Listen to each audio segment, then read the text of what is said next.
When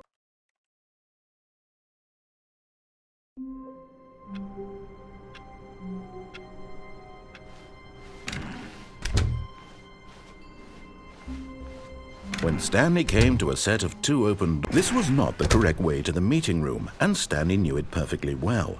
Perhaps he wanted to stop by the employee lounge first, just to admire it. The lounge was sublime, a work of art.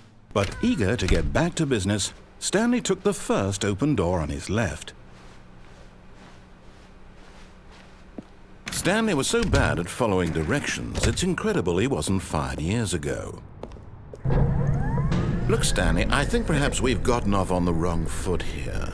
I'm not your enemy, really, I'm not.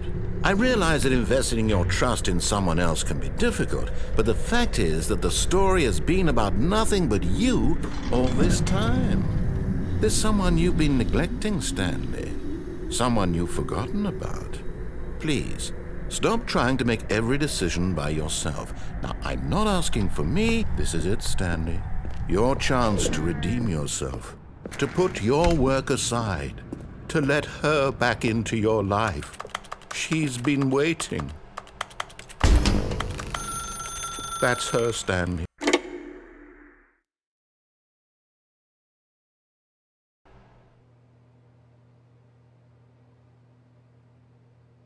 Oh, Stanley, is that you? Hold on, sweetie. Sorry to keep you waiting. I'm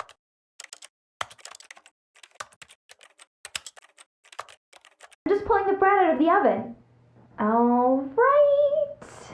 Okay, there we go. All right, now, I want you to come in and tell me all about your day. Gotcha! Oh, come on. Did you actually think you had a loving wife who'd want to commit their life to you? I'm trying to make a point here, Stanley. I'm trying to get you to see something. Come inside. Let me show you what's really going on here. This is a very sad story about the death of a man named Stanley. Stanley is quite a boring fellow. He has a job that demands nothing of him, and every button that he pushes is a reminder of the inconsequential nature of his existence. Look at him there, pushing buttons, doing exactly what he's told to do. Now he's pushing a button. Now he's eating lunch. Now he's going home. Now he's coming back to work. One might even feel sorry for him, except that he's chosen this life. But in his mind, he can go on fantastic adventures. From behind his desk, Stanley dreamed of wild expeditions into the unknown, fantastic discoveries of new lands. It was wonderful. And each day that he returned to work was a reminder that none of it would ever happen to him. And so he began to fantasize about his own job. First, he imagined that one day while at work, he stepped up from his desk to realize that all of his co-workers, his boss, everyone in the building had suddenly vanished off the face of the earth. The thought excited him terribly. So he went further. He imagined that he came to 2 open doors and that he could go through either. At last, choice. It barely even mattered what lay behind each door. The mere thought that his decisions would mean something was almost too wonderful to behold.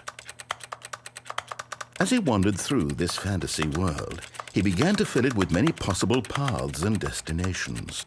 Down one path lay an enormous round room with monitors and mind controls. And down another was a yellow line that weaved in many directions. And down another was a game with a baby. And he called it the Stanley Parable.